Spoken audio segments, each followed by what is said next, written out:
Today I want to show you a twist lock or push lock style hose, how it goes together, and a couple of tips and tricks on what to do and what not to do when you're assembling this stuff. It can be a little bit of a pain, but it doesn't have to be. And I'll show you a tool that I use that helps put it all together. So the push lock or twist lock style hose is held together with the barbs on the fitting end. Just jam the fitting into the hose. The barbs keep it from pulling or separating back out.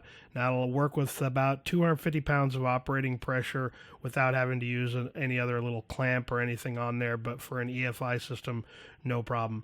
The problem with trying to jam this fitting into the hose is it is very, very difficult. Now, it will go. You can get it all the way seated up against that little cup that's on the fitting, but you'll spend quite a bit of time working it on there. I've seen some folks suggest cutting some material out of the end of the hose to help it get the barbs easier to start and to push in there. Never do that. The problem with doing that is you're ruining a little bit of the integrity of the hose. You need that to hold and seal everything all together. Don't do it. Another tip, some people say to use engine oil to help you assemble the fitting in the hose. The problem with that is, well, it will assemble it a little bit easier and allow you to push it together. The problem with it is you're leaving a little bit of a film of oil in there, and it's going to help it come right back apart. So definitely do not use oil to assemble your twist lock hose. Another tip that people will give you is to put the hose into some boiling water to help loosen it up to be able to slide the hose end in. They are correct. It does make it a little bit easier to assemble. The problem with that is it's a petroleum-based hose, and if you've ever had fuel line on a vehicle that's been on there for a while and it's gotten hot and cold and hot and cold, it gets a little bit brittle. You definitely don't want that on a high pressure or any type of push lock hose. Definitely do not put the hose in boiling water. Now this is the tool that I use to assemble push lock type hose. Before you get started, you have to select a chuck based on the AN size hose that you're working with. Today I'm working with -8, so we'll use the number 8 chuck. There's two sides of it. There's a flat side and then there's a side with a little recession into it. The flat side goes up against the tool. The recession side goes inside because that's where the hose end is going to recess into to help push the whole assembly together. Now that you've selected the chuck, the next step is to clamp the hose down into the tool. Now I usually push the hose into the tool about an inch and a half, maybe a couple inches at the most. You want to have plenty of it inside the tool so when you push the barb end into the hose that it doesn't bind up against the base of the tool. So a couple inches, maybe an inch and a half works fine. You'll want to clamp this down fairly tight also because you don't want the hose pushing through the tool as you're sliding the fitting into it. Now once you have the hose clamped down, all you do is put the hose end into the chuck and then start rotating the tool. Just make sure that the barb end is lined up with the hose. You may have to kind of wiggle a little bit, but once it gets into the hose, all you have to do is keep turning till it clamps down.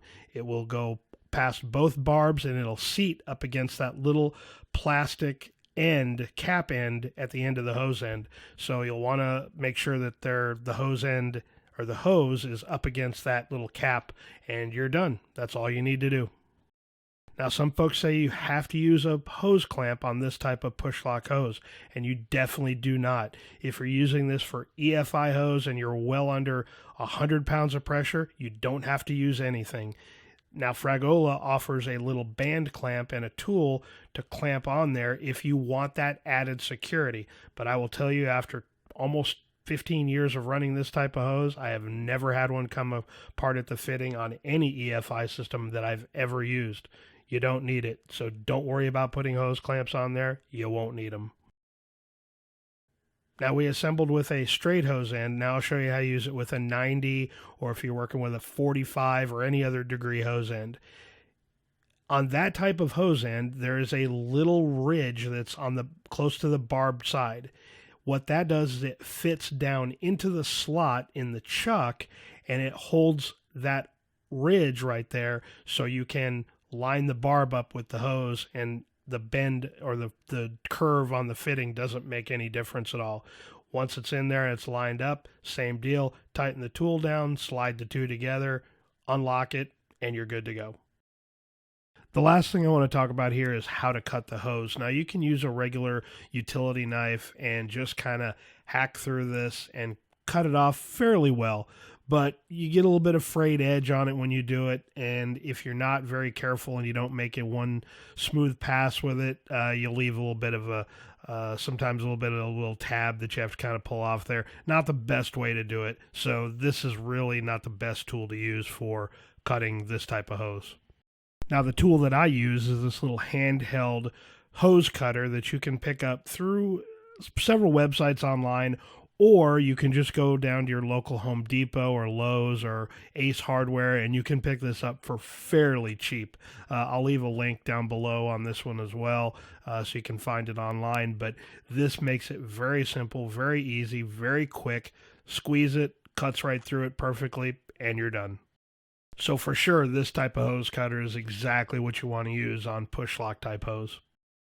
And that's basically it. That's a really nice tool. It's very expensive, but really at the end of the day, when you're trying to put together push lock hose, anything to make it a little bit easier certainly makes it a lot better job. And that's a great tool to do it, along with the hose cutter as well. So certainly if you have any questions, don't hesitate, leave them down below. Like, subscribe, hit that notification bell, and we'll hit you up on the next video. Thanks.